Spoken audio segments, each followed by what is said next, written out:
Good morning, अस्सलाम वालेकुम। Rising Pakistan में आपको कहेंगे खुश आमदीद। मेरे साथ हैं मोहम्मद शुएब, मेरे साथ है सबीन फारूक। राइजिंग पाकिस्तान में आपको कहते हैं खुश आमदीद। इस दुआई उम्मीद के साथ कि आज के दिन का आगाज बहुत अच्छा हो चुका होगा। आज हमें बात करनी है कम्युनिकेशन पर। आज हमें बात करनी है अपनी बात को एक दुरुस्त अंदाज से, एक मस्बत अंदाज से किसी तक पहुंचाने में। लेकिन ये हमें कौन सिखाएगा? हमें तो पता ही नहीं होता इन बातों का। हमने कैसे क्या बात कम्युनिकेट करनी है, ये तमीज़ तो हमें सिखाई ही नहीं जाती कहीं पे।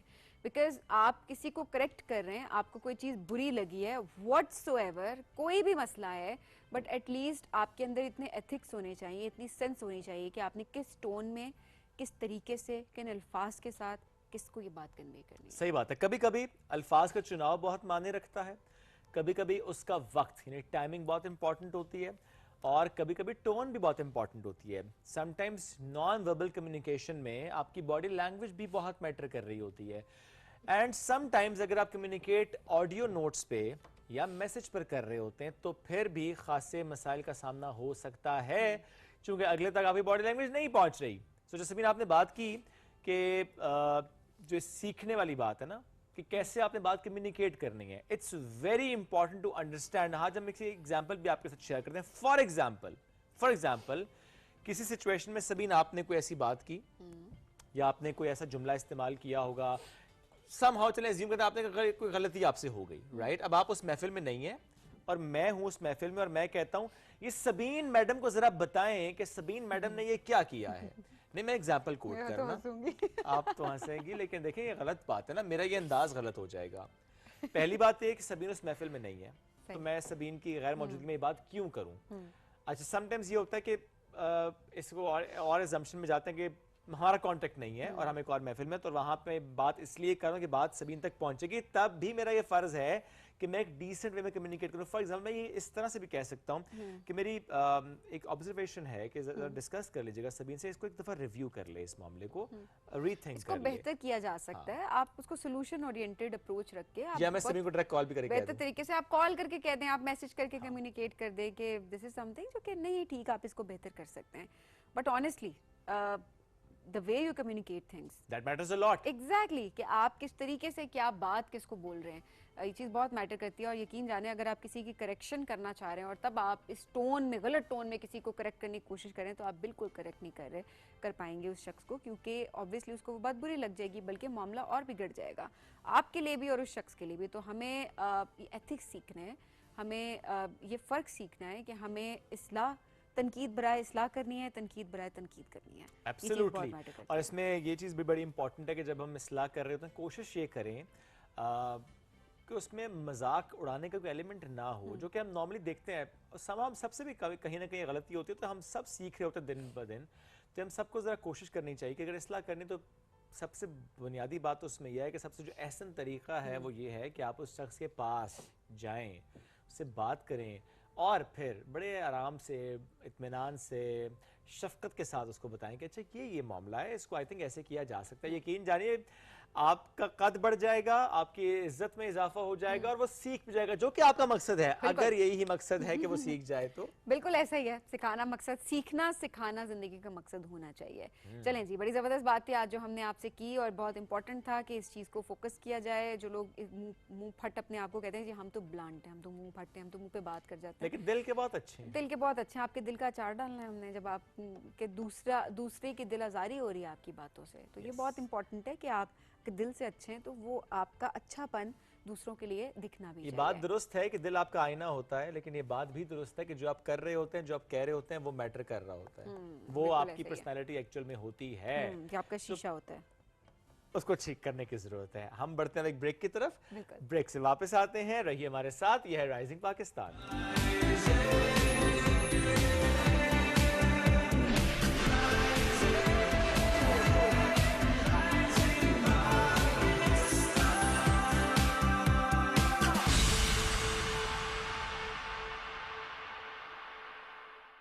अंकल, एक कुरकुरे। कुरकुरे ही क्यों? सीन कुछ ऐसा है कि कुरकुरे का कॉर्न से बना क्रंची कड़ाका मिर्ची मसाला मेरी टेस्ट बड्स को पीक मेन कैरेक्टर एनर्जी देता है। कुरकुरे का signature gold flavour serving only wins, और मैं अपने कड़ाका एरा में क्रेजी क्रेजी।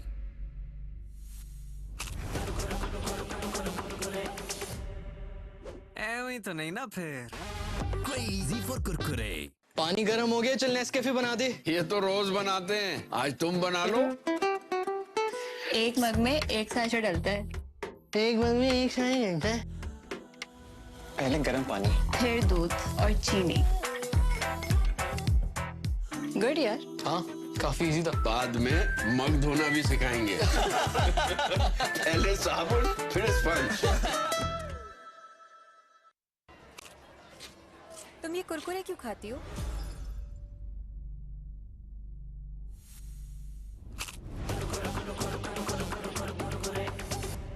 ऐਵੇਂ ही तो नहीं ना फिर। Crazy for Kurkure.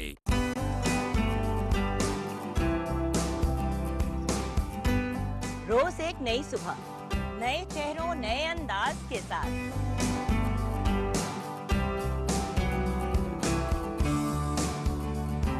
आपके मनपसंद सितारे होंगे हमारे साथ।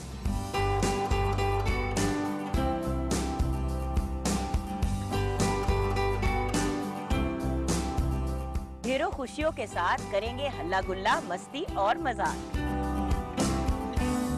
मेरी होगी आपसे एक बार फिर मुलाकात, आपके मेरे पीटीवी होम पर।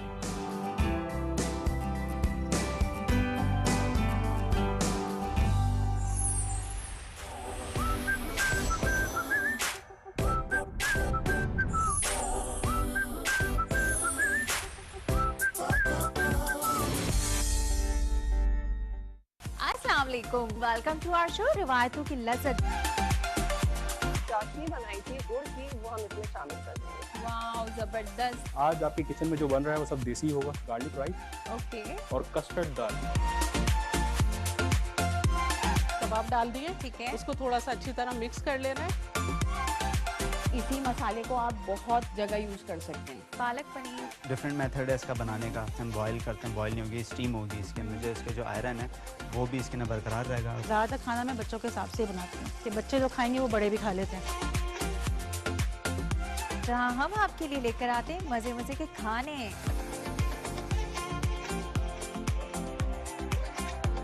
खाना पका रहे हो, दरवाजे से पता चल जाती है कि जरूर कुछ अच्छा पक रहा है।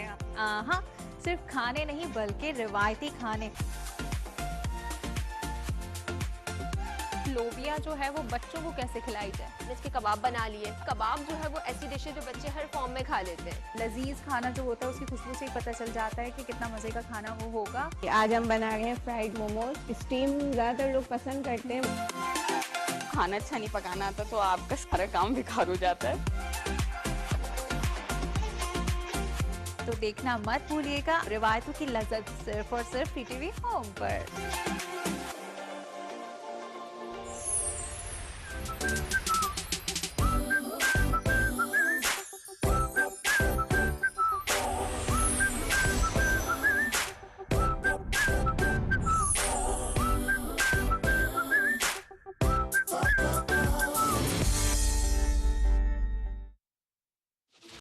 ख़वातीन और हज़रात, आज आपको हम खुशामदीद कह रहे हैं हमारे आइडल के थिएटर राउंड। जो 37 लोग यहाँ पे आने वाले हैं उनमें से इनको वो 12 सिलेक्ट करने हैं। जिधर देखो सुर, लय और ताल की बाज़गश्त सुनाई दे रही है। अब देखना ये है कि जजेस किसको अगले राउंड में जाने का टिकट देते हैं और कौन वापसी का टिकट कटवाता है। ये जानने के लिए देखना ना भूलें पाकिस्तान आइडल।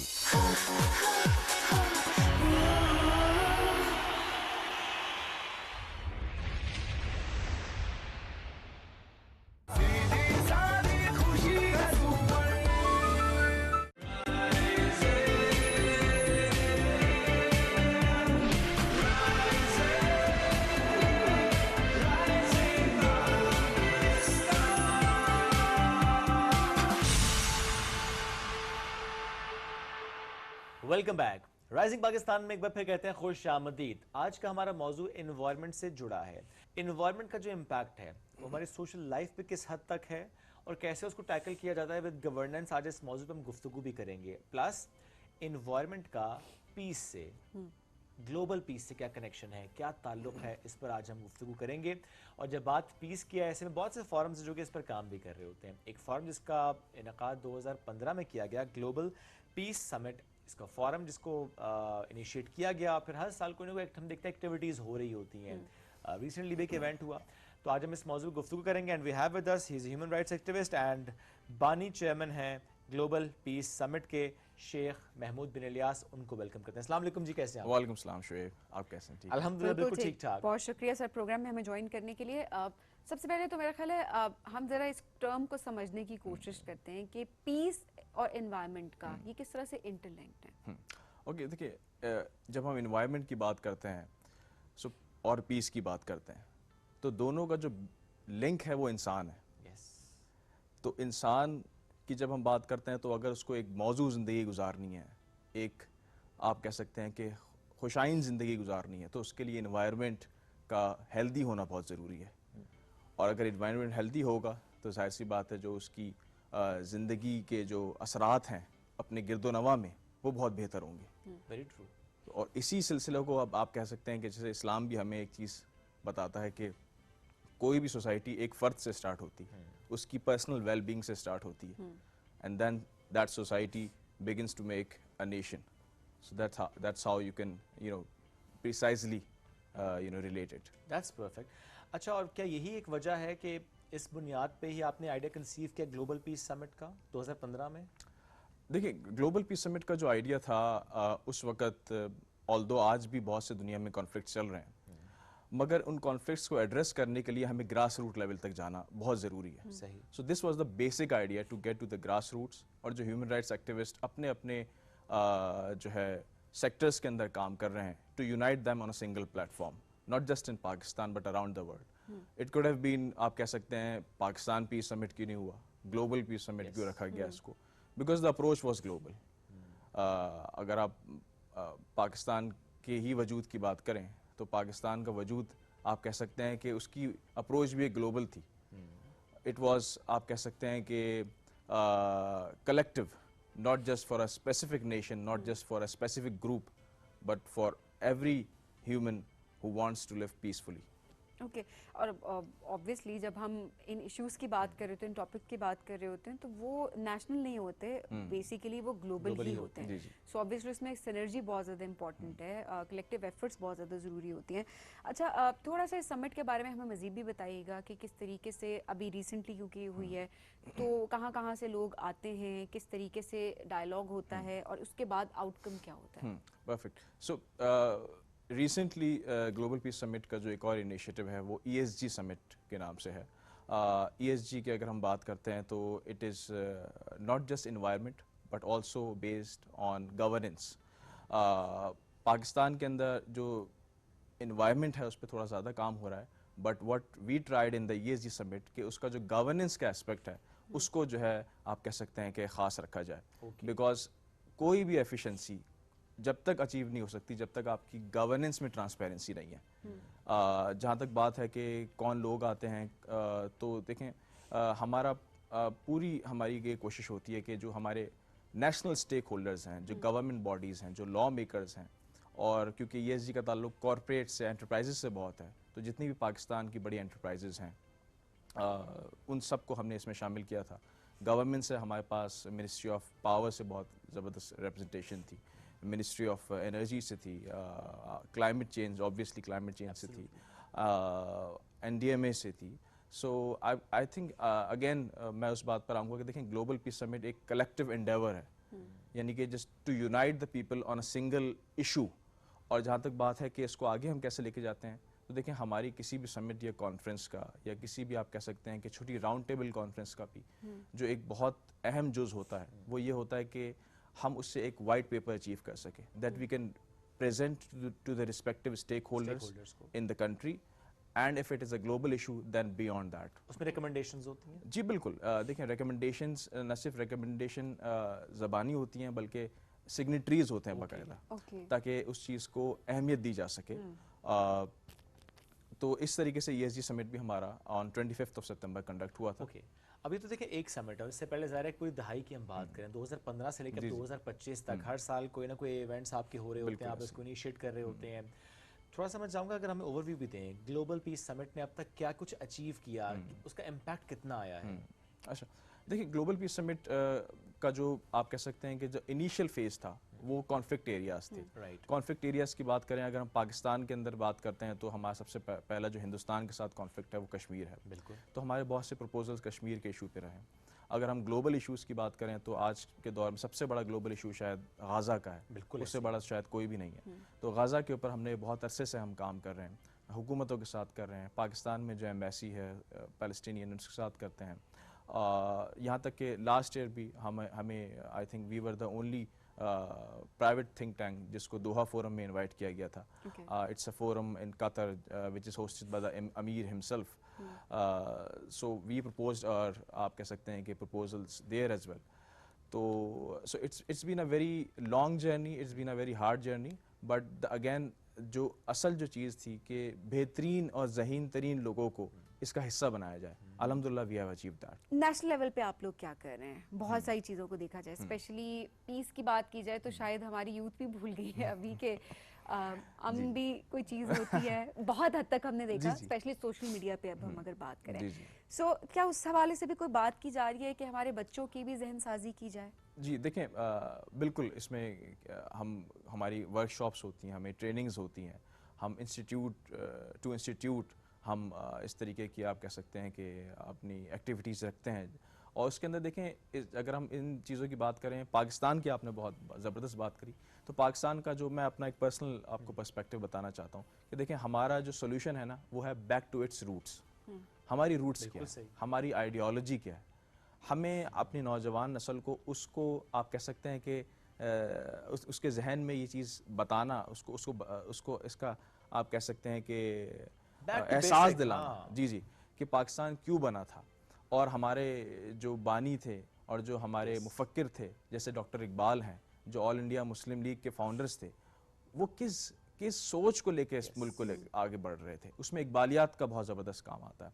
उसके अंदर हमारे एक बड़े करीबी दोस्त हैं, आपके शो पे आते हैं, खुर्रम इलाही, डॉक्टर खुर्रम इलाही साहब, तो उनसे भी मेरा एक बहुत अच्छा दीराना आप कह सकते हैं कि वास्ता है। तो वो भी कहीं ना कहीं इसमें शामिल रहते हैं, ग्लोबल पीस समिट के आप इनिशिएटिव्स के अंदर रहते हैं, क्योंकि मुझे पर्सनली ऐसा लगता है कि अगर हमें नौजवान नस्ल को बेदार करना है तो ख़ास तौर पे जो इकबाल का जो पैगाम है ना उसको आप कह सकते हैं कि आम करना बहुत ज़रूरी है। यहाँ तक कि मैं तो क्योंकि हमारा ग्लोबल पीस समिट का प्लेटफॉर्म है, मैं तो खुद खुर्रम को कभी कभार ये भी कहा है कि आप इसको इस्तेमाल करके इकबाल के पैगाम को बैनुल-अक़वामी सतह के ऊपर लेके जाएँ। वंडरफुल, बिल्कुल। अच्छा, ऐसे में जो डिफरेंट इनिशिएटिव्स आप ले रहे थे, आपने कहा नौजवानों की बात करते हुए भी ट्रेनिंग्स भी हो रही थी, वर्कशॉप्स भी हो रही थी, और बड़ा अच्छा सबीना आपने पॉइंट रेज किया कि ज़्यादा ज़रूरत ही हमें अपने नौजवानों को ट्रेन करने की है, बिकॉज वो जो एक इनटॉलरेंस का एलिमेंट आ चुका है, वो जो एक्सेप्टेंस नहीं है, वो जो डाइवर्सिटी को एक्सेप्ट ना करना है, वो जो डिफरेंस ऑफ ओपिनियन को एक्सेप्ट ना करना है, that is where we are lacking actually.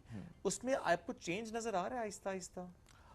देखें, इंटॉलरेंस जो है ये भी एक ग्लोबल फिनोमेना है। जैसे कि मैंने आपको कहा ना कि आज के दौर में तो आप कह सकते हैं कि अगर आप शायद अपने एक स्पेसिफिक नेबरहुड की भी बात करें ना तो वो भी कहीं ना कहीं ग्लोबल फिनोमेना से रिलेटेड है, बिकॉज आपके पास मोबाइल फ़ोन है, आपके पास इंटरनेट है, और अब तो AI भी है। तो देखें, जो इंटॉलरेंस है ना वो भी तभी बढ़ती है जब मुआशरे में फ्रस्ट्रेशन बढ़ना शुरू हो जाती है। तो उसका रूट कॉज क्या है? अगेन अगर मैं अपनी रिसेंट समिट की भी बात करूं तो मैंने आपको जिक्र किया कि गवर्नेंस, तो उसका रूट कॉज भी गवर्नेंस है। जब आप गवर्नेंस में अकाउंटेबिलिटी लेकर आएंगे, उसमें ट्रांसपेरेंसी लेकर आएंगे, उसमें मेरिट लेके आएंगे, तो फ्रस्ट्रेशन कम होगी। जब फ्रस्ट्रेशन कम होगी तो इंटॉलरेंस भी कम होगी। Very true. आपने इससे पहले एक बात और की थी, 2024 जो दोहा फोरम में आपकी शिरकत थी, दैट्स वेयर आई थिंक ये रिकग्निशन है आपके प्लेटफॉर्म की, आपके इस फोरम की, कि जाहिर है आपको वहाँ बुलाया जा रहा है। थोड़ा सा मैं चाहूँगा उसके बारे में मजीद भी बताइएगा कि what was that all about, उसका क्या इम्पैक्ट क्रिएट होता है? अच्छा देखिए, दोहा फोरम एक बहुत ज़बरदस्त फोरम है, टू बी वेरी ऑनेस्ट। एक काविश है जो अमीर हैं कतर की, और उनका भी देखें नज़रिया यही है कि पूरी दुनिया को कुछ बहुत अहम जो क्राइसिस हैं, जो कॉन्फ्लिक्ट्स हैं, उनके ऊपर जो है वो यूनाइट किया जाए, उन पर बात की जाए, डायलॉग किया जाए, और एक म्यूचुअल कंसेंसस के साथ जो प्रपोजल्स हैं वो आप कह सकते हैं कि आगे भेजे जाएं। Since it is based in Doha, तो वो दोहा फोरम कहलाता है। ठीक है। इसी तरीके से तुर्की में भी एक अंतालिया फोरम होता है। इस साल भी अल्हम्दुलिल्लाह हमें इनवाइट आया है, तो शायद इस साल भी हम इसमें शिरकत करेंगे। और पिछले साल भी हमारे जो प्रपोजल्स थे वो ख़ास तौर पे गज़ा से रिलेटेड थे। और इत्तेफाक से मैं आपको बताऊं, जब हम वहाँ पे ड्यूरिंग दोहा फोरम थे, उन्हीं दिनों के अंदर शाम में भी इनकलाब आ गया था। जैसे असद रजीम को जो है it was overthrown and he आप कह सकते हैं कि ही स्केप्ड दैट सिनेरियो। और अब तो वो एक बहुत अहम इशू बन गया था वहाँ पर। तो मेरे ख्याल से पाकिस्तान अब तो खैर ग्लोबल पीस समिट तो एक आप कह सकते हैं कि एक प्राइवेट काविश है, मगर बहैसियत मुल्क और हमारी हुकूमत को चाहिए कि ऐसे फोरम्स में हमारी जो नौजवान रिप्रेजेंटेशन है उसकी पार्टिसिपेशन को मौसर बनाया जाए। ना सिर्फ वो बल्कि हमारे जो टॉप टियर डिप्लोमेट्स हैं, देखें ऐसे जो फोरम्स होते हैं वहाँ पर, जैसे मैं आपको बताऊँ लास्ट ईयर वहाँ पे रशिया के प्रेसिडेंट थे, वहाँ पर आपके यूएस की टॉप टियर लीडरशिप थी। सब आप कह सकते हैं कि वहाँ पर ऑल्दो के रशिया यूएस एक ऐसी चीज़ है जो शायद आप बोलें कि को एग्जिस्ट नहीं करता, बट डायलॉग के लिए सब को एग्जिस्ट करते हैं। यस, ग्लोबल पीस के लिए ज़रा रीजनल पीस पर भी बात करनी पड़ती है। और जब रीजन की हम बात करते हैं, सो अगर हम इस खत्ते की बात करें तो पाकिस्तान ज़रा उसकी स्ट्रेटेजिक लोकेशन ऐसी है कि आप उसको बिल्कुल नज़रअंदाज नहीं कर सकते। इन contemporary world what do you think कि पाकिस्तान की सिग्निफिकेंस कितनी बढ़ गई है इन मेंटेनिंग पीस? देखें शायद कहना अजीब लगे, मगर in case of war scenarios में Pakistan maybe is the most relevant country in the world because of the geo strategic location. Because एक यहाँ पर पाकिस्तान है और एक और मुस्लिम मुल्क है आपका भाई मुल्क तुर्की, उसकी भी इंपॉर्टेंस बहुत ज़्यादा होती है। पाकिस्तान की इंपॉर्टेंस इसलिए भी है क्योंकि हम एक न्यूक्लियर आर्म स्टेट हैं और as a Islamic nuclear arm state हमारे पास रिस्पॉन्सिबिलिटी बहुत ज़्यादा बढ़ जाती है। तो देखिए रीजनल कॉन्फ्लिक्ट्स की जहाँ तक बात है तो अगेन अनफॉर्चुनेटली अगर हम देखें तो दुनिया के अंदर सॉवरेन कंट्रीज़, ये मेरा अपना पर्सनल नज़रिया आप कह सकते हैं कि वो हैं जो अपने डिफेंस को जो है नाकाबिल तस्खीर रखें। समझ रहे हैं आप? इसका मतलब ये है कि या तो वो एटॉमिक हों या उनके ज़बरदस्त उनके पास हथियार हों। पाकिस्तान उन ममालिक में से अल्हम्दुलिल्लाह। तो पाकिस्तान की रेलेवेंस हमेशा इसमें बहुत ज़्यादा रहेगी। और इसमें भी अब जो हमने फिर मैं कंटेम्प्रेरी वर्ल्ड की बात करूँगा, जो टाइज तो ज़रा ऑलरेडी थी हमारे दोस्त ममालिक, बट हमें उसमें एक नई जहद भी नज़र आ रही है। अब देखें कि जिस तरह चाइना के साथ एक नया लेवल हमें फील होता है, स्पेशली इन बुनियान मरसूस हमने ये महसूस भी किया। Then Turkey, Azerbaijan, recently Saudi Arabia. तो ये जो नए टाइज तो हैं ऑलरेडी, जो टाइज और मजबूत होते जा रहे हैं, क्या ये रीशेप कर रहे हैं वर्ल्ड को, वर्ल्ड ऑर्डर को? देखें वो कहते हैं ना, ज़रूरत इजाद की माँ है। अब पाकिस्तान की ज़रूरत हो गई है। मैंने अभी आपसे एक चीज़ अर्ज़ करी थी कि देखें पाकिस्तान इसलिए सबसे ज़्यादा रेलेवेंट है, not just because of its Jio strategic location, but अल्हम्दुलिल्लाह आप एक न्यूक्लियर इस्लामिक स्टेट है। और मैंने आपको बताया कि देखें वही मुल्क अपने आप को हकीकी मायनों में सॉवरेन कह सकता है, जो हकीकी मायनों में जो अपना दिफा खुद कर सके, उसको किसी की ज़रूरत ना हो। और इसी तरीके से देखें पूरी दुनिया पाकिस्तान की तरफ देख रही है। इसमें हमारे जो चीफ ऑफ आर्मी स्टाफ हैं, जो माशाल्लाह फील्ड मार्शल भी हैं, तो उनका बड़ा ज़बरदस्त रोल रहा है। Is a very dynamic person. उन्होंने जिस तरीके से पाकिस्तान का नैरेटिव उजागर किया है फॉरेन पॉलिसी के अंदर भी और in terms of defence matters. देखिए फॉरेन पॉलिसी को हम शायद दो तरह कहीं गलत भी मायने ले लेते हैं इसके। It is not just paper diplomacy, defence diplomacy भी एक बहुत अहम चीज़ होती है। तो उसके अंदर सिंस पाकिस्तान अगेन क्योंकि एक बहुत जियो स्ट्रेटेजिक कंट्री है, तो उसमें डिफेंस डिप्लोमेसी बहुत ज़्यादा अहम रखती है। जी, और सबसे पहले एग्जैक्टली और सबसे इम्पोर्टेंट बात जो आपने की वो ये कि वक्त की ज़रूरत सबके लिए है अब ये, not just for Pakistan but overall भी, क्योंकि हम बहुत सारे ऐसे इश्यूज के साथ डील कर रहे हैं जो कि म्यूचुअल हैं, जो कि सबके इश्यूज हैं, वो किसी एक मुल्क के इशू नहीं है। और ऑब्वियसली एक मुल्क दूसरे मुल्क पर वैसे ही डिपेंडेंट होता है, आपकी सोच मिलती हो ना मिलती हो, आपके जितने मर्जी कॉन्फ्लिक्ट्स हो, लेकिन बहुत इंपॉर्टेंट बात आपने की कि डायलॉग के लिए तो सबको बैठना है, एक टेबल पे तो सबको बैठना है, बेशक डिफरेंस ऑफ ओपिनियन क्यों ना हो। और पाकिस्तान की बात की जाए, पाकिस्तान ने हमेशा अमन पे यकीन रखा है और हम अमन के साथ ही चलते हैं और आगे भी चलते रहेंगे। बट अगेन बात वही वाली जो हमेशा हम कहते हैं कि जाहिर सी बात है अपना दिफा करना भी हम बहुत अच्छे तरीके से जानते हैं। सो बहुत शुक्रिया प्रोग्राम में ज्वाइन करने के लिए। नाज़रीन हम बढ़ेंगे एक ब्रेक की जानिब, स्टे विद अस।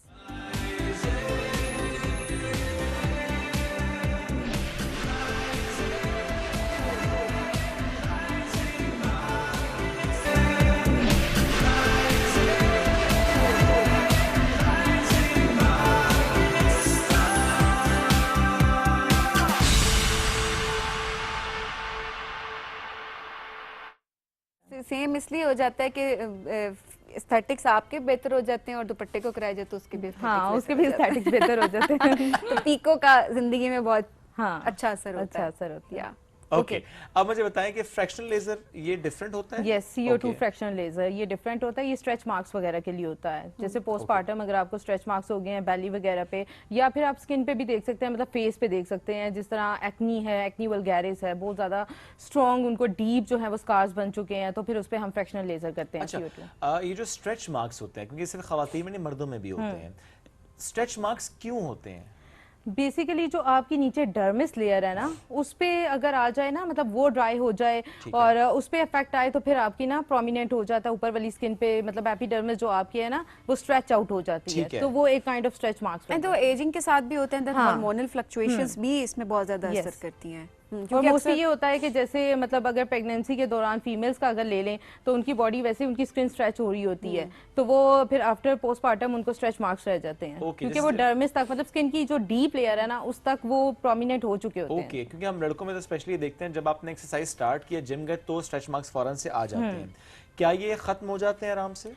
इसके सेशंस लेने पड़ते हैं। जैसे आपको CO2 फ्रैक्शनल लेजर है तो उसको आप सेशंस लेंगे तो फिर उसके बाद ही खत्म होंगे। ओके, लेकिन लाइट हो जाते हैं, अगर ये नहीं कह सकते कि हम कंप्लीटली खत्म हो जाएंगे, लाइट हो जाते हैं। अब जो मार्केट में या इवन हम देखते हैं कि सोशल मीडिया पे कुछ क्रीम्स आ रही होती हैं, वो बेच रहे इस अंदाज से होता है स्ट्रेच मार्क्स खत्म, ये आपने लगाया स्ट्रेच मार्क्स। देखिए जो भी टॉपिकल है ना वो लॉन्ग टर्म में जाके इफेक्ट देता है, और वो मैंने तो अपनी प्रैक्टिस में ये देखा है कि जो भी टॉपिकल है वो 5 to 10% इफेक्ट देते हैं अगर आप प्रोसीजर्स नहीं करवा रहे। तो अगर आप प्रोसीजर्स करवा रहे हैं और साथ अपना टॉपिकल भी यूज कर रहे हैं तो फिर उसका रिजल्ट ज्यादा जल्दी आता है और अच्छा। अच्छा, मैं क्योंकि पिछले दिनों में मेरी नजर से ना स्क्रोलिंग करते हुए एक क्रीम गुजरी और वो वाकई देख के मुझे लगा जैसे आइसक्रीम है, लिटरली वो इतनी, मैं सही कह रही हूँ आपको, मैं भेजूंगी, मुझे लगा कि वो आइसक्रीम है, वो टब में डाल के ना, और वो टब से ही वो हाथ वो स्टिक से वो उसको फिल करें जार्स को, एंड देन नीचे लोगों स्टीरॉइडल क्रीम है वो आप उनकी नहीं, वो बात उनसे जब पूछे तो वो तो नहीं कहते कि स्टीरॉइड्स हैं, उनसे पूछे कि इसके अंदर कौन कौन से इंग्रेडिएंट्स ऐड किए हैं, तो वो तो पता नहीं, नाइसिनामाइड और फलाना फलाना फलाना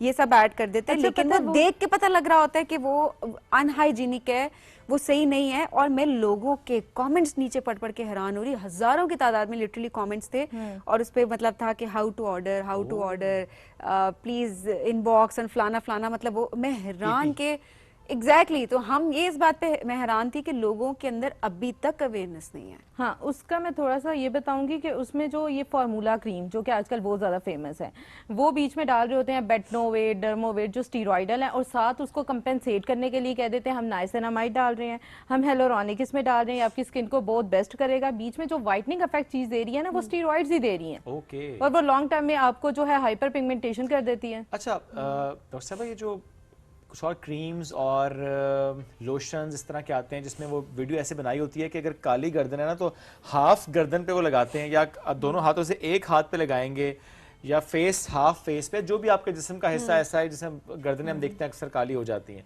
सो वो लगाएंगे, मलेंगे, धोएंगे कि देखें जी ये बिल्कुल व्हाइट होगी और ये ब्लैक है। होती है विद इन सेकंड्स होती हैं। ये एडवर्टाइजमेंट के लिए शायद वो करते होंगे, ऐसा कुछ भी नहीं। स्टीरॉइड्स भी इतनी जल्दी असर नहीं करती, मतलब ऐसे नहीं है कि एकदम से कोई मिरेकल्स नहीं है कि एकदम से आपको वाइट कर देगा, वो भी आप टाइम टू टाइम लगाएंगे, जैसे वीक आपने लगा दिया या मंथ्स लगाए तो उसके बाद जाके उसके रिजल्ट आएंगे। और ये अपनी एडवर्टाइजमेंट के लिए शायद वो ये चीज करते होंगे, लेकिन अदरवाइज ऐसा कोई प्रोडक्ट होता नहीं, तो प्लीज इसको जरा समझ लें आप, कैसा कोई प्रोडक्ट नहीं होता कि आपने आधी गर्दन पे लगाया, गर्दन चिट्टी सफेद दूध वर्गी नहीं होती, तो ये झूठ बोलते हैं, जो कहते हैं ये स्कैम है बिल्कुल। ये आप देखिए वीडियो एडिटिंग है ना, वो आधी सी धो के बाद ना कोई लगा लेते होंगे, कोई फिल्टर डाल देते, कुछ करके वो चिट्टी गर्दन दिखाते हैं। और आजकल तक टेक्नोलॉजी इतनी आगे चली गई है कि आप लिटरली आपको पता नहीं चल रहा होता कि असल क्या है और नकल क्या है। तो ये बेहतर ये ना कि आप आराम से एआई के थ्रू एक अच्छी सी पिक्चर अलार्म से एआई के थ्रू पिक्चर बना के लगा दें। एग्जैक्टली। अच्छा अनीता, थोड़ा सा हमें ये भी बताइएगा कि जो CO2 लेजर की बात यहाँ पर हो रही थी, फ्रैक्शनल लेजर, किन के लिए ये नहीं है? मैं एक और जगह पे पढ़ी थी कि जो स्किन टोन भी उसके लिए बहुत मैटर करती है। यस, एशियन टोन हमारी टोन के लिए, अब जैसे लेज़र का भी अगर देखा जाए ना, सिंपल हेयर रिमूवल लेज़र, तो वो जो हमारी एशियन टोन है उसको ज़्यादा लग रहा होता है, ठीक है, और जिनकी वाइटिश में आ जाती है उनको कम लग रहा होता है। तो ये डिपेंड करता है, मतलब चुभन होती है ना? हाँ, चुभन होती है ना, वो पिंच करता है, आपको प्रिकलिंग सेंसेशन आ रही होती है, क्योंकि ये जो जैसे सोप्रानो का ले लें, टाइटेनियम, मतलब जो लेजर हेयर रिमूवल है, तो उसमें आपको हीट एंड कोल्ड तो आती ही है सेंसेशन, लेकिन साथ साथ कहीं कहीं पे प्रिक की सेंसेशन भी आ रही होती है। वो हीट सही कह रही है, एक बार सेशन लिया था, तौबा कर ली थी। हाँ, प्रिक होता है ना, इतनी दर्द, मैंने कहा लोग करवाते कैसे हैं? मुझे आगे नहीं, मेल्स को पेन होता है, फीमेल्स को वैसे नहीं होता, क्योंकि मेल का फॉलिकल वैसे भी स्ट्रांग होता है ना, तो उसको ज्यादा पेन होता है, और फीमेल्स उनको पेन होता है मेरे जैसों को जिनका थ्रेशोल्ड बहुत जीरो है। ब्लेड ही लगा लेंगे। वैसे नहीं होता, मतलब मोस्टली लोग इतनी हाई इंटेंसिटी पे भी करवा रहे होते हैं कि नहीं, क्योंकि वो कहते हैं वैक्स करवा के ना, तो वो उससे उनका पेन का थ्रेशोल्ड बिल्डअप हो चुका होता है, या पेन का थ्रेशोल्ड बिल्ड हो चुका होता है, या समहाउ हमने खुद का फॉलिकल्स ही थोड़े से फॉलिकल वो करवा के मेंटेनेंस पे, वैसे भी जो होते हैं उनके फॉलिकल तो डेड हो चुके होते हैं, फिर उनको पेन नहीं होती है। अच्छा, इसी में हम देखते हैं कुछ छोटी छोटी मशीन्स हम देख रहे होते हैं डिफरेंट मार्केट्स में भी, और उसमें वीडियोस भी बन रही होती हैं, और वो लगे होते हैं उसी टाइम पे ना। मैं हैरान इस बात पे होता हूँ कि एक शॉपकीपर बस मशीन पकड़ के ठक ठक ठक मार के लाइट भी ऑन होती है कि देखिए जी हेयर रिमूवल है। I was like you are not trained bro, please don't do that.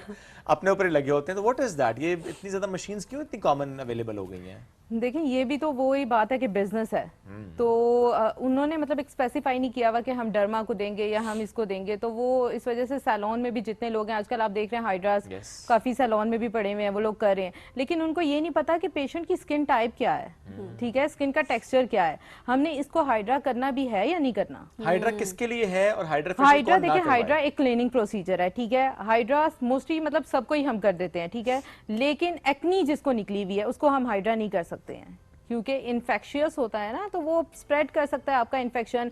आपने हाइड्रा कर दिया जी, फिर उसको और एक्नी निकलने पड़ेगी, तो फिर उसका तो वो ना हुआ ना पूरा, जो जिस चीज की वजह से आ रहा था हमारे पास के मतलब मैं अच्छा लगूं, तो वो ज्यादा काम खराब हो गया, कर जाती है। हाँ। अच्छा, जो एक्नी प्रोन स्किन जिनकी होती है, वो कौन से ट्रीटमेंट्स हैं, माइक्रो नीडलिंग ट्रीटमेंट की बात करें, कि वो ना करवाएं या लेजर ना करवाएं? लेजर भी मैं तो स्टॉप कर देती होती हूँ कि अगर आपको एक्नी है तो वो स्प्रेड कर सकती है, जैसे एक्नी वल्गैरिस है तो वो इन्फेक्शियस पस्ट्यूल टाइप होता है, तो फिर ये है कि वो स्प्रेड कर जाती है, तो मैं कहती हूँ कि अभी आप ना करवाएं। लेजर्स तो सूट भी करते हैं, कार्बन की मैं बात करूँ, कार्बन फेशियल जो वैम्पायर फेशियल, ये तो इतना सूट करता है एक्नी वालों को। ये डिपेंड करता है, देखो हर किसी की स्किन केमिस्ट्री डिफरेंट होती है, कोई अगर एक्नी वाला है तो उसको सूट कर जाएगा, किसी को नहीं करेगा, किसी का एक्टिवेट भी कर सकता है, ठीक है, तो जो मतलब एक है ना प्रोसीजर्स RF माइक्रो नीडलिंग, वो बेस्ट रहता है। ओके, अच्छा, ऐसे में ये जो प्रोसीजर हम करवा रहे होते हैं, क्या इसका कुछ साइड इफेक्ट भी किसी में शो होता है?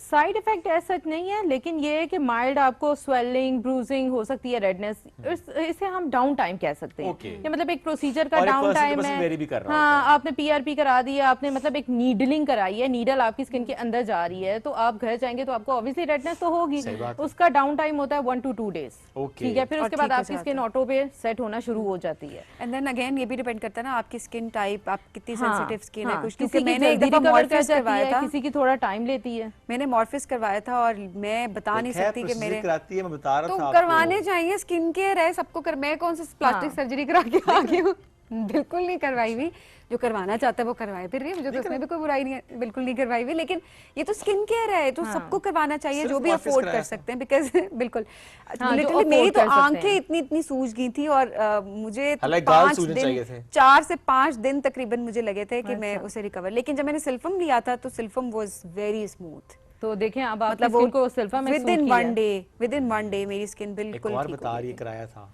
तो सिल्फम कराया था ना। वो क्या होता है? आप मेरे सादा प्रोसीजर कराते हैं, ये CO2 फ्रैक्चर, ये तो अभी तक मैंने भी नहीं करवाई। वो आपके खड्डे नहीं है ना। जिंदगी में 2 बार मैंने माइक्रो नीडलिंग करवाई है, एक मैंने मॉर्फिस लिया था 2 साल पहले, एक मैंने सिल्फम लिया था 1 साल पहले, एंड दैट्स इट, बस व्हाटएवर। अच्छा अनीता, थोड़ा सा अच्छा ये मुझे बताएं कि जैसे सिल्वम की बात कर रही है, इस तरह के जो मॉर्फियस सिल्फामेक्स काइंड ऑफ ये मशीन का नाम है। अच्छा। प्रोसीजर का नेम आरएफ मुझे माइक्रो makeup room में नीडलिंग पता है। हाँ, प्रोसीजर का नेम जो है वो आरएफ माइक्रो नीडलिंग है। अच्छा, होती है उसमें माइक्रो नीडलिंग हाँ, ही है जो कि हम नॉर्मली देखते हैं आजकल ट्रेंड वो बहुत उसमें ज्यादा है। आरएफ एनर्जी होती है और वो मशीन के थ्रू हो रही होती है। जो पीआरपी है वो हम डर्मा पेन से मैनुअल कर रहे हैं और जो सिल्फामेक्स है वो मशीन के थ्रू हो रही है। अच्छा, ऐसे में जो एक्नीज या पिंपल्स निकल रहे होते हैं, हम ये देखते हैं कुछ लोग उसमें वो छोटा सा एक पैच होता है जो लगा लेते हैं और वो पैच उसको एब्जॉर्ब कर लेता है, उसका जितना भी गंद होता है उसको एब्जॉर्ब कर लेता है। आप उसके बाद आप जब कलर चेंज होता है आप उसे रिमूव करते हैं, वो बिल्कुल क्लियर स्किन होती है।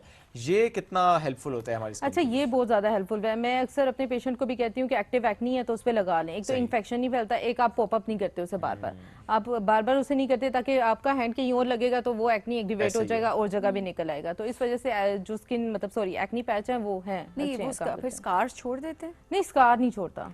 उसका काम ये है कि वो आपके इन्फेक्शन को थोड़ा बस स्टेबल रखेगा कि आप और एब्जॉर्ब कर लेते हैं उसको, गंद को एब्जॉर्ब कर लेते हैं। गंद को एब्जॉर्ब कर लेगा, बाकी उसका मतलब एक्नी वो खत्म नहीं कर रहा होता। ओके, दिस इज न्यू, मुझे आज पता लगा। चलो, आई ट्राई नेक्स्ट टाइम। मैं जरा अपडेटेड था नाज़रीन, तो thank you very much, I am very updated about this. I try next time. मुझे मिल नहीं रहा एक्टिव एक्नी पे आप वो यूज कर सकते हैं। एक्टिव एक्नी, हां, एक्टिव। अच्छा, वो डिपेंड भी तो करता है, पैच भी तो अच्छी क्वालिटी का अगर आप एक्नी, हां, पैच भी अच्छी क्वालिटी का और एक्नी डेड हो गया तो फिर उस पे लगाने का फायदा नहीं है ना। वो तो एक स्कार बन गया, उस पे क्या आप पैच लगाओगे? जैसे आपने फॉरेन किसी इवेंट पे जाना है या हां, उस पे लगा के आप ऊपर कंसील कर सकते हो। हां, तो ये ये something new for Sabine again। मेरे लिए तो ये न्यू एंड ये देखें कितनी अपडेटेड प्रोसीजर नहीं कराता ना, मैं लगा लेता हूँ वो पैचेस। नहीं करवाते, सोच लें। माइक्रो नीडलिंग प्रोसीजर में आता है? नहीं। दिस इज समथिंग जो मैं करवाता हूँ जी, मैं इसको ऑन करता हूँ, मैं इनकार इसको नहीं कर सकता क्योंकि मेरे सोशल मीडिया पे पड़ा हुआ है। अरे इसमें ऐसी बात ही क्या, मैं तो कहती हूँ सबको करवाना चाहिए, अपना ख्याल रखिए, अपनी स्किन का ख्याल रखिए। बिल्डअप होता है ना, आप में एजिंग रिवर्स हो रही होती है, स्लो डाउन हो लाइट्स में काम कर रहे हैं, रोज मेकअप हो रहा है, एनवायरनमेंट आप देखें, उसे पोल्यूशन देखें, वो सारा इंपैक्ट हमारे फेस पे आ रहा है। बट शादीशुदा मर्द के चेहरे पे वैसे भी ज्यादा आ जाता है, तो हमें उसको ठीक करने के लिए कराना पड़ता है। शादीशुदा मर्द के, हां, ओके। अच्छा अनीता, थोड़ा सा ये भी बताइएगा हमें। जी जी, बात क्या करी थी? भूल गई ना? नहीं, मुझे याद आ गया। हाँ, एक्नी स्कार्स की जो बात आप करी थी, स्कार्स के लिए सबसे बेस्ट क्या होता है? टॉपिकल जो सीरम्स होते हैं वो ज़्यादा बेस्ट होते हैं या फिर उसके लिए भी माइक्रो नीडलिंग ही अच्छी होती है? देखो, टॉपिकल सीरम आप प्रोसीजर के साथ अगर यूज़ करोगे ना तो वो इफेक्टिव रहेंगे। अदरवाइज आप स्कार पे लगाते रहो, अगर वो स्कार मैच्योर हो गया, डीप हो गया है, तो फिर वो कोई मतलब उससे फिलअप नहीं होने वाला। ठीक है। और कुछ स्कार्स तो ऐसे होते हैं जिसे फिलर से फिलअप करना पड़ता है, इतने डीप जा चुके होते हैं। और कुछ इस तरह के होते हैं जैसे जो आरएफ माइक्रो नीडलिंग वगैरह प्रोसीजर से हम उनको रिकवर कर लेते हैं, लेकिन इन सब के साथ ना आप टॉपिकल यूज कर सकते हैं। ओके, हाइलुरोनिक एसिड जो इंजेक्ट किया जाता है, एक तो फिलर में होता है, फिलर के तौर पे कितना इम्पैक्ट उसका होता है, कितना हेल्दी होता है वो, क्या उसका भी कोई नुकसान होता है? अच्छा, और किस स्किन के लिए वो बेस्ट होता है, किसके लिए नहीं? अच्छा, वो स्किन, उसमें हम स्किन को नहीं देखते, उसमें हम देखते हैं अपने वॉल्यूम को। हमने उसमें रिस्टोर करना होता है अपना वॉल्यूम। अगर किसी को डार्क सर्कल्स हैं तो वो वहाँ पे मतलब फिलअप करवा सकता है, जैसे आजकल लिप्स में लोग करवा रहे हैं फिलर, रशियन लिप्स। हाँ, रशियन लिप्स लोगों को चाहिए, नरम हो जाते हैं। मतलब वो एक शेप बन जाती है ना। हाँ, शेप बन जाती है प्यारी। तो वो कहते हैं हमें पाउटी लिप्स चाहिए, तो वो साइड इफेक्ट नहीं है इस वजह से? नहीं, साइड इफेक्ट नहीं है इसके, क्योंकि हियलुरोनिक एसिड है ना उसमें। हाँ, ठीक है। और कुछ के नेज़ोलबाइल जैसे यहाँ पे फोल्ड्स आ जाता है ना, क्योंकि विद एजिंग आपका ये होता है कि यहाँ पे जो आपकी फैट और वाटर कंपोनेंट है वो लॉस कर जाता है, ये एरिया आपका सैक डाउन कर जाता है, यहाँ पे आपके फोल्ड्स बन जाते हैं। 30 प्लस जो वुमेन है या 40 प्लस जो है वो फिर मोस्टली ये करती है कि हमें यहाँ पे फिलर्स डाल दे ताकि हमारी फेस की बैलेंसिंग रहे। ओके। अच्छा, जिस तरह हम अक्सर देखते आए हैं कि डिजास्टर भी हो जाता है फिलर्स के मामले में, कि आप डी शेप ही हो जाता है आपका फेस समटाइम्स। वो तो फिर आपने सर्टिफाइड बंदे के पास जाना है, अगर गलत एक्सपीरियंस चले गए। कुछ ऐसे लोग मैंने वाकई देखे, मुझे हंसना नहीं चाहिए इस बात पे, लेकिन मुझे वाकई हंसी आ जाती है कि उनके शक्ल देख के जैसे तंबूड़ियों के गुच्छे ने ना उनके ऊपर अटैक कर दिया। अच्छा, हमेशा ओवर द काउंट जत्था, हाँ, उसने ना खाओ ना तो मैं सब बैठ के अटैक कर दिया। और मतलब आजकल वाकई ये जो ट्रेंड है कि ये जो चीक्स हैं इनको ऐसे ऐसे फुलाना, प्लम्पी करना है, तो वो भी फिलर से ही फिलअप किया जाता है। 2 to 3 ml फिलर डलता है। आपके पास भी ज्यादातर लोग, मेरे पास भी आते हैं डार्क सर्कल्स के लिए, मोस्टली आ जाते हैं। अभी मैंने यहाँ से जाके एक डार्क सर्कल्स में फिलअप करना। अच्छा, एक बात मुझे बताएं कि आपके पास जितने भी पेशेंट्स, लड़कियां आती हैं या लड़के आते हैं, तो वो किन एक्टर या एक्ट्रेसेस का नाम लेके आपको कहते हैं कि हमें उस जैसा हमारी शक्ल, हमारी स्किन या उस जैसे कोई भी फीचर हमारा कर दे? हानिया आमिर का ज्यादातर कह रहे होते हैं डिम्पल पसंद है, तो वो बोटॉक्स से होता है कि आपका मसल डिम्पल? डेट, हाँ आपका मसल डल जाता है? हाँ आर्टिफिशियल डिम्पल कैसे? बन जाता है। कैसे? आपको नहीं पता? नहीं, आर्टिफिशियल डिंपल मैंने सुना था कि हाँ। ऑब्वियसली बन जाता है, लेकिन किस तरह बनता है? बनता कैसे? आपके मसल को अंदर से टक इन कर देते हैं। और परमानेंट होता है ये? हाँ नहीं, परमानेंट होता है या जब तक वो है मतलब उसका टचअप तो आपको लॉन्ग टर्म में नीड होगी उसकी, लेकिन मसल एक टक इन हो गया है तो ऑब्वियसली फिर और ये लोग करवाते हैं। करवाते हैं। और ऐसा होता है किसी ने करवा लिया और कहा मुझे पसंद नहीं आ रहा, वापस कर दो, तो फिर वो उस हद तक चेंजिंग नहीं आ सकती है। थोड़ी एक बार खड्डा पड़ गया है तो फिर वो पड़ गया है। ओके। अच्छा, जो हाइलुरोनिक एसिड के फिलर्स की हम बात करते हैं फेस स्पेसिफिकली, कितना लॉन्ग लास्टिंग ये होता है? इसको देखें तो फिर हम 1 ईयर का कह सकते हैं, 8 to 9 साल मंथ। चल जाता है? 1 साल भी चल जाता है, लेकिन अच्छा फिलर यूज हुआ हो, डिपेंड ऑन द क्वालिटी।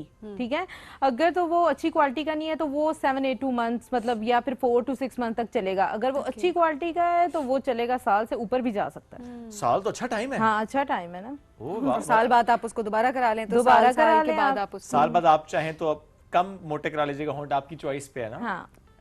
हाँ। अच्छा, ये जो डार्क सर्कल्स के ट्रीटमेंट्स है ये कौन कौन से हैं? सिर्फ इसमें या हम फिलर्स के थ्रू ही है? मीजो भी कर सकते हैं। मीजो में ठीक हम है। इंजेक्शन इंजेक्ट करते हैं ना, सही है। तो उससे भी हम आपके डार्क सर्कल्स को रिकवर अच्छा, लेकिन मैंने डिजास्टर देखा है इसमें, ये भी देखा है कि जो लोग फिलर्स कराते हैं अंडर आए डार्क सर्कल्स के लिए, वो बड़ा खुश होते हैं जी। 1 महीना खुश हैं, 2 महीने खुश हैं, दूसरे महीने के बाद या कुछ लोगों के तो फर्स्ट मंथ के बाद ही हम देख रहे होते हैं कि ऐसे काले काले आंखों के नीचे धब्बे पड़ जाते हैं, पिगमेंटेशन हो जाती है और आई बैग्स बनना शुरू हो जाते हैं। ये वाकई बहुत अच्छा डिपेंड करता है ना, देखें आपने किस क्वालिटी का फिलर उन्हें डाला है। ओके, ठीक है, वो फिलर डिसॉल्व होके उसने वो उनका काम ही खराब कर दिया।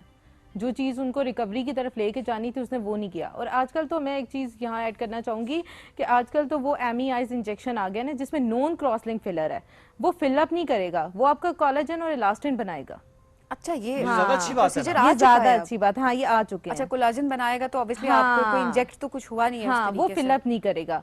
जो फिलर है वो फिलअप कर देगा और वहीं पे रहेगा, वहीं पे स्टे करेगा। लेकिन जो एमीआईज इंजेक्शंस है ना, वो ये करते हैं कि आपका जो कोलेजन वो मतलब डिसॉल्व हो जाते हैं और कोलेजन और इलास्टिन को बूस्ट अप करते हैं। पाकिस्तान में भी अभी हाँ अभी है, मैं कर रही हूँ, सारे कर रहे हैं। यही लगाना है? अच्छा, ये अंडर आईज अंडर आई नहीं, पर कोलेजन अगर है तो क्या पूरे फेस पे लग सकता है? वो स्किन बूस्टर्स होते हैं, पीडीआरएन है, जो कि सैल्मन के डीएनए से बने हैं। सैल्मन के डीएनए से, तो वो इंजेक्ट करते हैं पूरे हाँ, फेस पे, इंजेक्ट करने उससे पड़ते हैं। कोलेजन बनता है, कोलेजन बूस्ट अप होता है, बूस्ट अप होता है, नहीं उसकी प्रोडक्शन थोड़ी बेहतर हो जाती है। होती है और I ageing mean, slow down collagen हो is the जाती main है। thing जो कि आपकी प्रोटीन है फेस की। यस, हमें जैसे देखें कोलेजन और इलास्टिन ही चाहिए। यस, तो बस ये दोनों चीजें अगर उनसे बन रही हैं तो फिर और क्या चाहिए। आई थिंक ये ज्यादा अच्छा नहीं है, बिकॉज़ ये काइंड ऑफ आप नेचुरल प्रोसेस को थोड़ा सा बेहतर कर रहे हैं। नेचुरल इंप्रूवमेंट हम अच्छा, ला और रहे हैं। ये तो माइक्रो नीडलिंग से भी डार्क सर्कल्स बहुत बेहतर होते हैं, मैंने देखा है। कुछ मल्टीपल सेशंस रिक्वायर्ड होते हैं, 2 से 3 सेशंस, लेकिन मेरे डार्क सर्कल्स की रिकवरी माइक्रो नीडलिंग में भी तो देखो वही माइक्रो पंचर्स ही दे रहे हैं ना, हमके ब्रेन को सिग्नल जाए और वो कोलेजन बनाए। और एमी आइज में ये हम मीजो में ले लेते हैं उस चीज को कि हम एक चीज इंजेक्ट कर रहे हैं।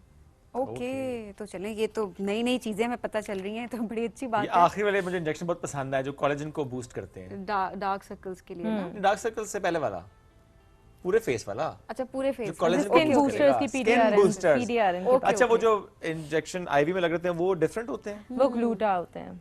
आजकल तो आईवी ड्रिप्स और ग्लूटा इंजेक्शन लग रहे हैं ना, अच्छा, whitening injection for whitening purpose. इनका ये कितने बेनिफिशियल होते हैं?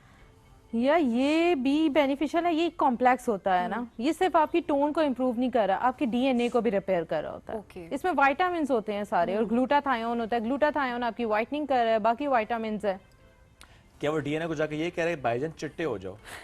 हाँ, कह भी सकता है। अच्छा, नहीं वैसे ये तो आपका जो ये कहते हैं जो ग्लूटा है वो तो आपकी ओवरऑल गट हेल्थ को बेहतर कर रहा होता है, ऐसा ही है? ये आया था बेसिकली कैंसर पेशेंट्स के लिए, उनकी रिकवरी के लिए, लेकिन जब इसके उन्होंने इफेक्ट्स देखे कि बहुत ज्यादा अच्छे हैं तो अब इम्यूनिटी आपकी बूस्ट कर रहा होता है ना, गट हेल्थ अच्छी कर रहा है। तो वो जो आप लोग कहते हैं गोरा हो गए, तो वो गोरा वो आपकी अपनी जो डलनेस है आप रिकवर कर रहे हैं, वो आपकी और इतना ज्यादा गोरा नहीं होता, बस एक टोन इंप्रूव होती है आपकी। उसमें ये भी कहा जाता है ना कि जो आपकी एक्चुअल टोन होती है उसके करीब ले जाता है। अब ये नहीं हो सकता कि आप की नेचुरल टोन थोड़ी वीटिश है और आप कहें जी मैं बिल्कुल सबीन जितना हो, जो नहीं हो सकता, मुश्किल हो जाता है। Doctor thank you very much for joining us today. इस मौके पे ये बनता था। आपसे एक ब्रेक की इजाजत है, वापस आ रहे हैं अभी हम। Stay with us, this is rising Pakistan.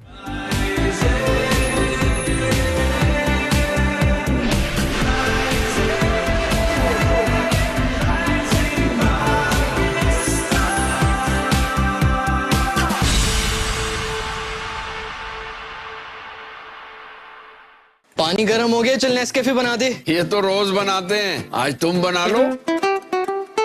एक मग में एक सैशे डलता है, एक मग में एक सैशे डलता है।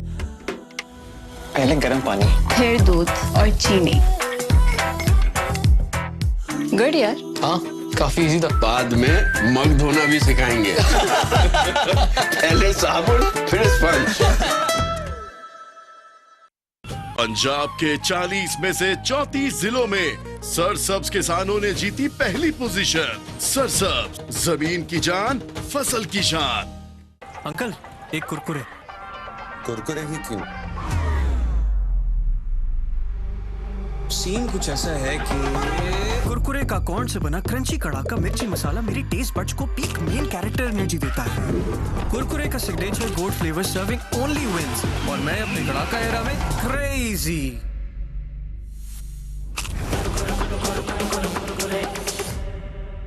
ऐਵੇਂ तो नहीं ना फिर। Crazy for Kurkure. सब कुछ है एक जगह तो अब बेफिक्री का चिल जोन। जो जी चाहे करूं मैं करता जाऊं ऑन माय ओन। मेरे एक टैप पे चलती है अब दुनिया सारी, ढूंढ कर भी ना मिलेगी ऐसी आसानी। जब लाइफ मोबाइल हो तो कैसे होगा कोई bore. This is what we've all been waiting for। Full time mash करो। पानी गर्म हो गया, चल नेस्कैफे बना दे। ये तो रोज बनाते हैं, आज तुम बना लो।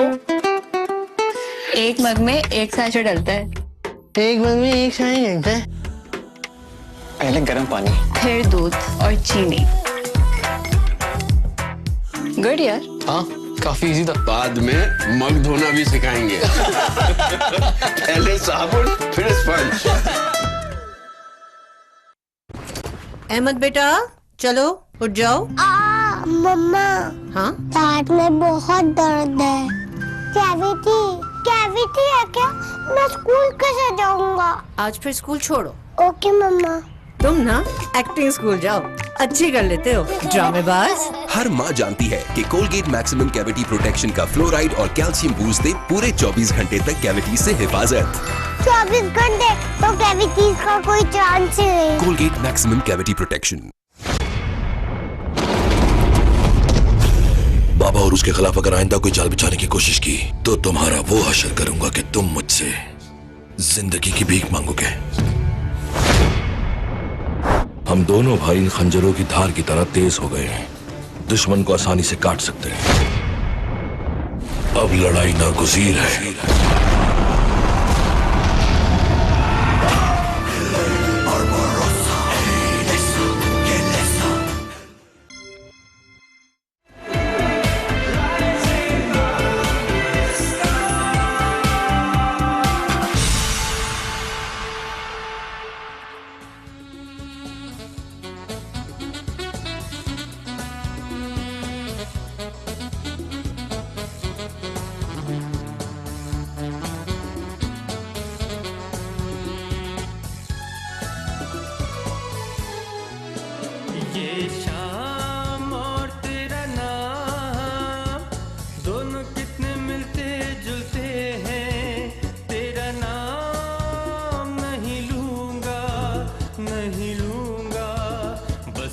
तुझको शाम कहूँगा, ये शाम और तेरा नाम दोनों कितने मिलते जुलते हैं। तेरा नाम नहीं लूँगा, नहीं लूँगा, बस तुझको शाम कहूँगा, ये शाम और तेरा नाम।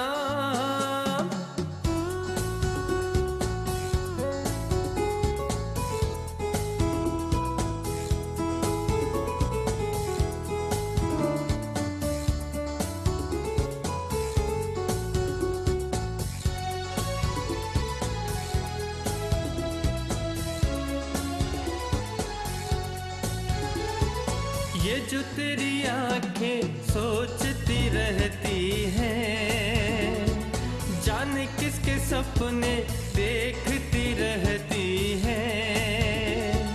ये जो तेरी आंखें सोचती रहती हैं, जाने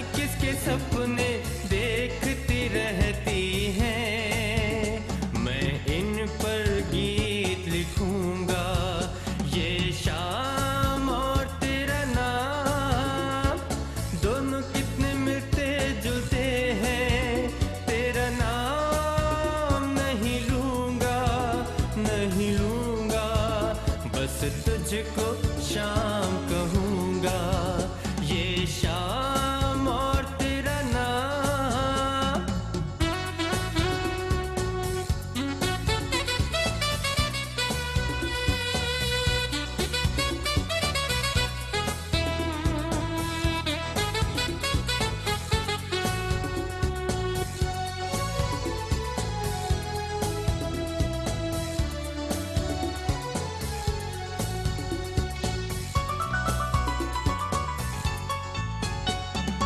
अपनी भी दूरी तुझको रास नहीं, या फिर तू खुद अपने पास नहीं। अपनी भी दूरी तुझको रास नहीं, या फिर तू खुद अपने पास नहीं। मैं तेरे पास रहूँगा, ये शाम और तेरा नाम। दोनों कितने मिलते जुलते हैं, तेरा नाम नहीं लूँगा, नहीं लूँगा। बस तुझको शाम कहूँगा, ये शाम और तेरा नाम।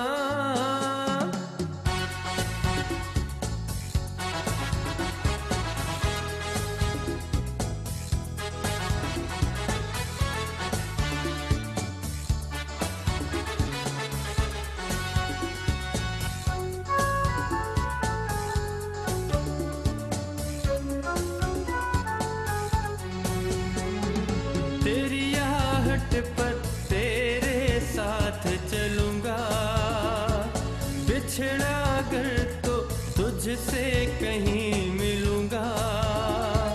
तेरी आहट पर तेरे साथ चलूंगा, बिछड़ा अगर तो तुझसे कहीं मिलूंगा। और फिर यही कहूँगा, ये शाम और तेरा नाम। दोनों कितने मिलते जुलते हैं, तेरा नाम नहीं लूँगा, नहीं लूँगा।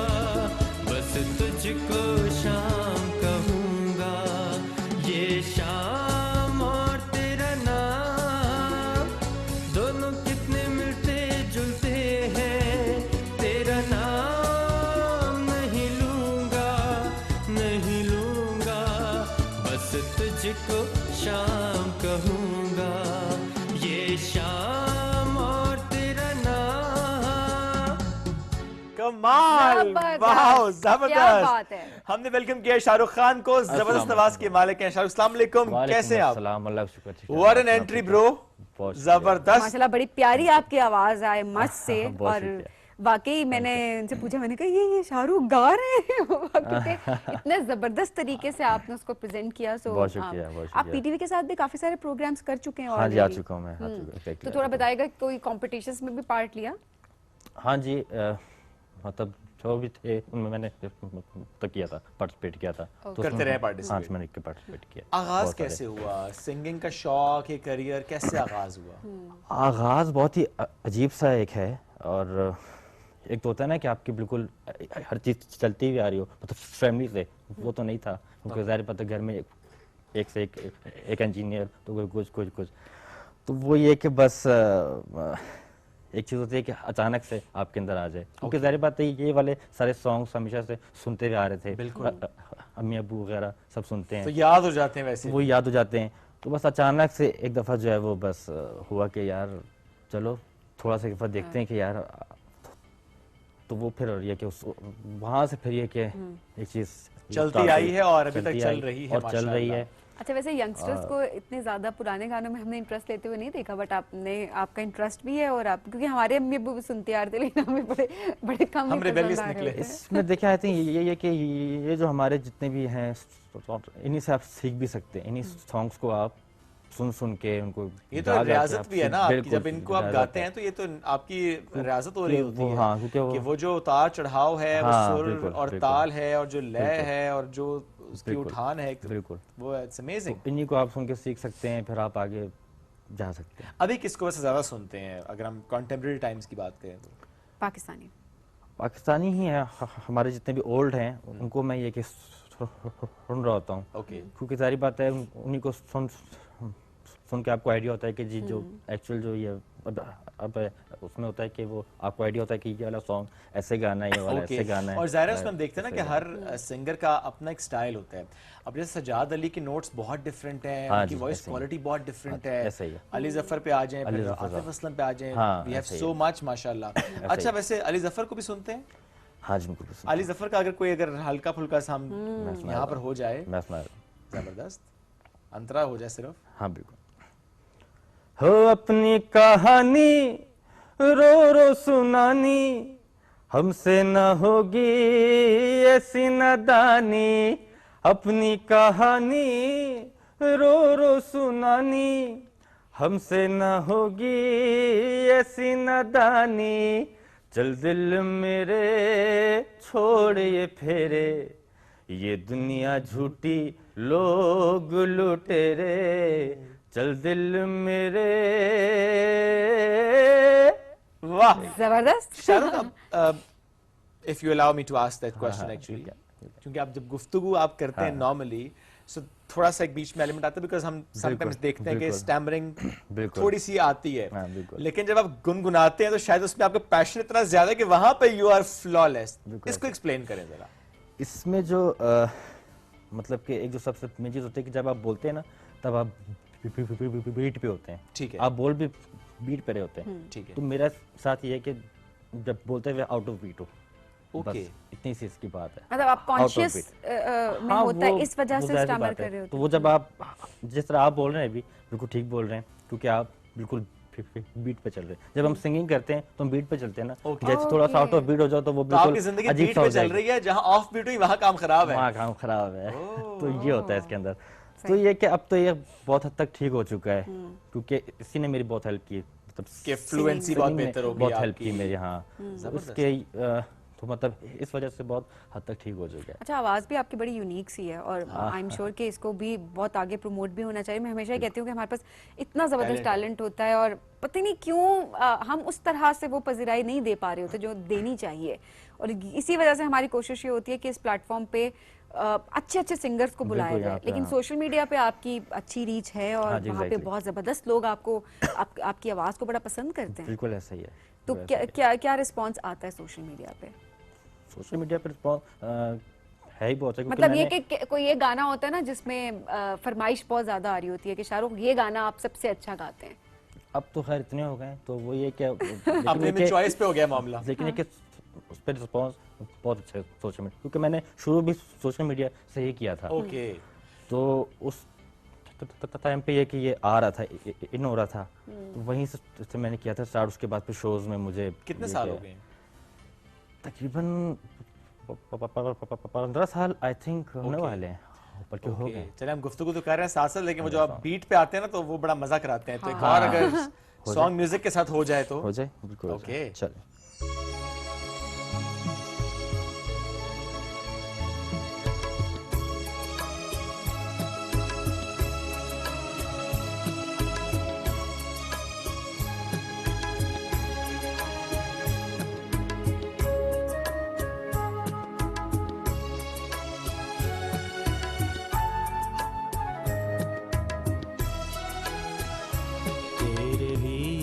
बदन की खुशबू से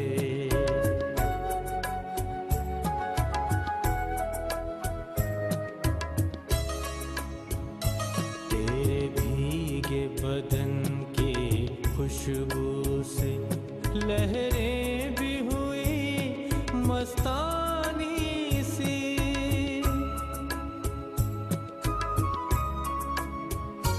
तेरी जुल्फ को आज हुई खामोश हवा दीवानी सी।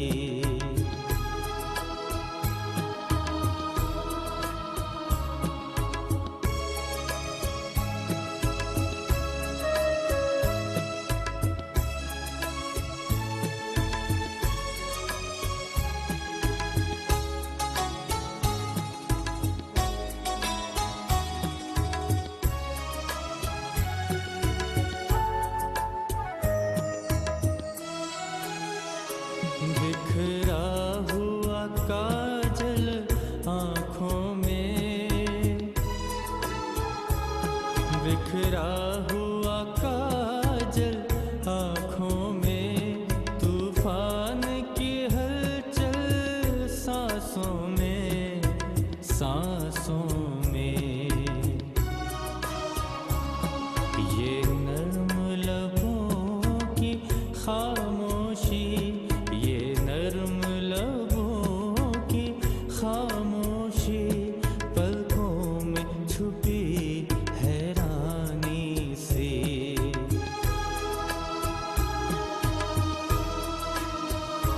तेरे भीगे बदन की खुशबू से लहरें भी हुई मस्तानी सी।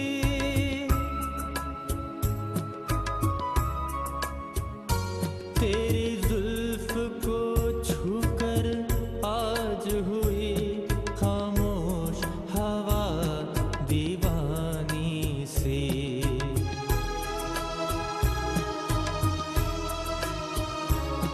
खामोश हवा दीवानी सी।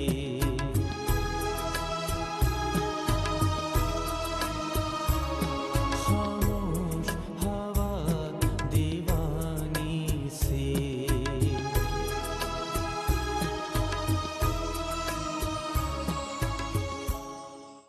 Amazing. क्या बात है। What a ये performance. शाहरुख Thank के you. लिरिक्स कैसे याद होते हैं? थोड़े लिरिक्स याद हो मुश्किल जाते हैं मुश्किल मुझे। भी। ऑलमोस्ट 500 से 600 सॉन्ग्स मुझे याद है। 500-600 सॉन्ग्स याद हैं। पूरे पूरे गाने याद है। हाँ हाँ याद है। ओ, तो आपको तो मेरा ख्याल है किसी महफिल में कोई भी फरमाइश कोई भी कर देता होगा आपको हाँ तकरीबन बहुत सारे आता सॉन्ग्स ऑलमोस्ट हो जाते हैं वो, लेकिन जो नहीं होते वो फिर ये कि बीच में अक्सर होता है कि थोड़ा बहुत भूल रहा हो तो वो हाँ। मैं एक दफा देख लूँ तो वो आप तक रिकॉर्ड कितने करवाए हुए हैं आपने वैसे अपने सोशल मीडिया के लिए? रिकॉर्ड मैंने किए हैं कोई आई थिंक तकरीबन 200 किए होंगे। 200 with music? ऑलमोस्ट हाँ Properly? जैसे ही हाँ Oh, wow. अच्छा खासा नंबर है। 200 कह रहे हैं, 200 कर लिए। और कितने टाइम में किया आपने रिकॉर्ड 200? मैंने ये अभी मतलब एक इतना ही हुआ है जो मतलब जब जो से थ्रू आउट आपने साथ साथ करना किया। शुरू उसमें कर ये दिया कि था। बीच ओके। में मैंने ऐसा भी हुआ है कि एक ही उस पे मतलब 3-3 बीके 4-4 बीके एक साथ Okay. 4-4 5-5 ये प्रैक्टिस पहले कर ली थी आपने, फिर रिकॉर्डिंग आपने एक गो में की है? प्रैक्टिस बस वहीं से आई है। अरे क्या बात है, क्या बात है। आतिफ असलम को भी गाते हैं? हाँ जी आतिफ असलम का। अच्छा, कोई ख्वाहिश के इस आर्टिस्ट के साथ स्टेज शेयर करना है, या जैसे आतिफ असलम का चाहती हूँ कि मैं गाऊं और वो सुन रहे हों? आई थिंक आतिफ असलम एक हमारे ऐसे हैं जिनके साथ है कि एक दफ़ा ये होके चलें स्टेज, थोड़ा ना वो मतलब कि शेयर होना चाहिए। उनका कोई गाना अगर उसका भी मैं सुनाता हूँ आपको, थोड़ा सा एक पार्ट हो जाए। मैं सुनाता हूँ। अंतरा अस्थाई। मैं सुनाता हूँ। हो कहानियों की एक परी हाथ ना कभी लगी, आज मेरी बाहों में है। ये दिल खुशी से फूल के यूं गुबार की तरह निकला मेरे हाथों से है। हो मौसम है ठंडा, मुस्कुराए चंदा, हो क्या करे ये बंदा, दिल खुशी से उछल उछल के स्टेप्स मारे, दिल ये डांसर हो गया। वाह हो दिल ये डांसर हो गया। वाह भाई वाह, जबरदस्त जबरदस्त। वाकई याद है भाई आपको? नहीं आप वाकई ऐसे मुझे जैसे याद। इतने मजे से वो गाने सुनाए जा रहे हैं कि दिल करा फरमाइशों पे फरमाइशें करते जाएं। सही बात है, वेरी ट्रू। लेकिन वक्त बड़ा मुख्तसर है हमारे बिल्कुल ऐसे पास, ही तो जाहिर है हम यही कर सकते हैं कि हम लेंगे इजाजत। शायद थैंक यू, लेकिन अभी छुट्टी नहीं हुई है। हम जो अपनी क्लोजिंग कर रहे हैं उसमें हम क्लोजिंग में चाहते हैं कि एक और ट्रैक, बल्कि वो भी अगर हम फरमाइश कर लें। फलाक अहमद साहब का अगर मैं सुना दूं। जरूर जरूर, व्हाई फलाक नॉट। अहमद साहब का सोना चांदी। अरे वाह बिल्कुल। क्या खूबसूरत। प्लीज इसी पे हम आपसे इजाजत भी लेंगे, दोबारा मुलाकात कल करेंगे, लेकिन लेट्स एंजॉय दिस म्यूजिक।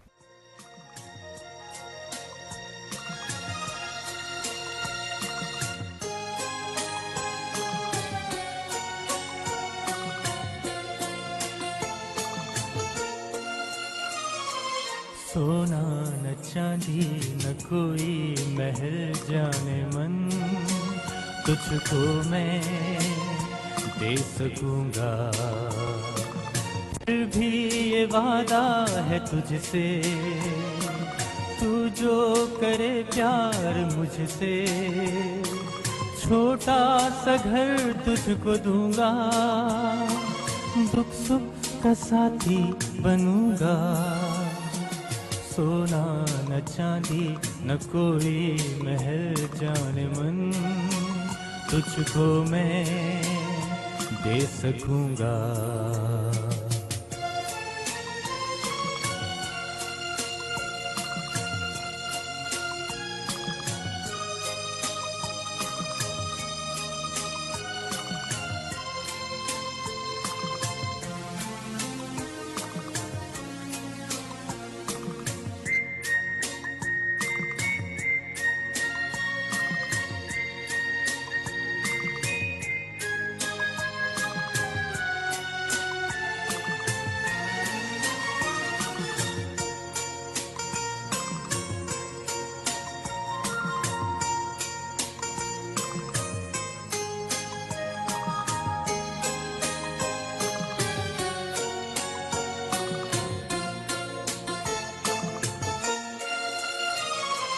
जब शाम घर लौट आऊंगा, हंसी हुई तू